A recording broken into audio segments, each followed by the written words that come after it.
vous remercie, Monsieur le Président.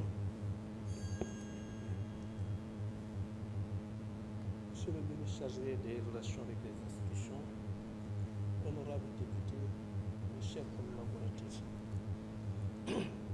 Par lettre numéro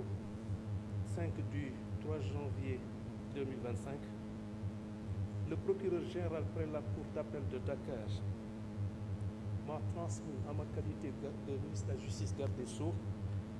un courrier par lequel le procureur de la République financier sollicitait la levée de l'immunité parlementaire du député Mamadou Ngom Di Farba. Ce magistrat, en l'occurrence le procureur financier,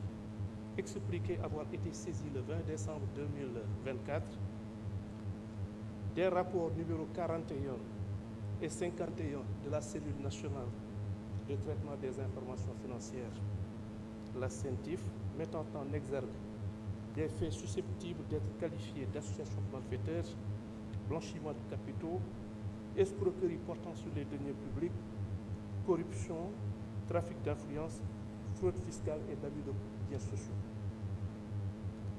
En donnant suite à cette demande, j'ai donc saisi le président de l'Assemblée nationale à cet effet par correspondance numéro 0012,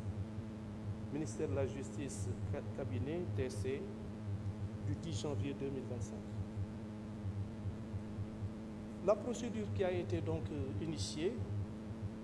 se fonde sur l'article 66 de la loi numéro 2024-08 du 14 février 2024 relative à la lutte contre le blanchiment de capitaux, le financement du terrorisme et le financement du terrorisme et la prolifération des armes de destruction massive, qui dispose notamment que lorsque les opérations mettent en évidence des faits susceptibles de revêtir une des dites infractions,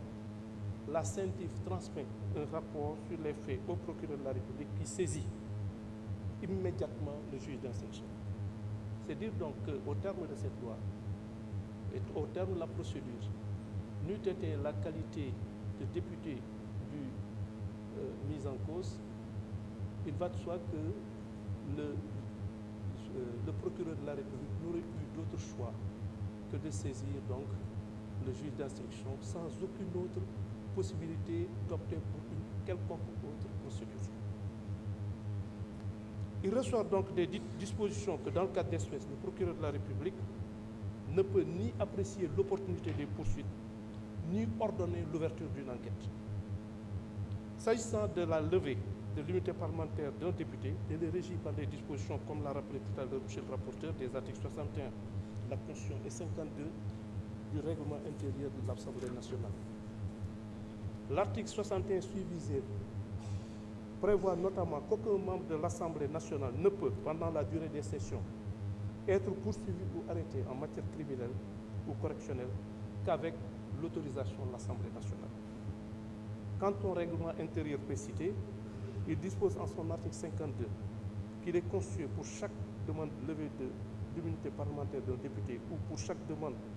de suspension de poursuite déjà engagée, une commission ad hoc de 11 membres nommée selon la procédure prévue à l'article 34. La commission donc doit entendre le député intéressé, lequel peut choisir comme défenseur un de ses collègues. En conclusion, je vous réitère ma demande tendant à ordonner la levée de l'immunité parlementaire de l'honorable député Farba Ngom pour permettre à la justice de faire toute la lumière sur les faits incriminés. Je vous remercie de votre aimable attention.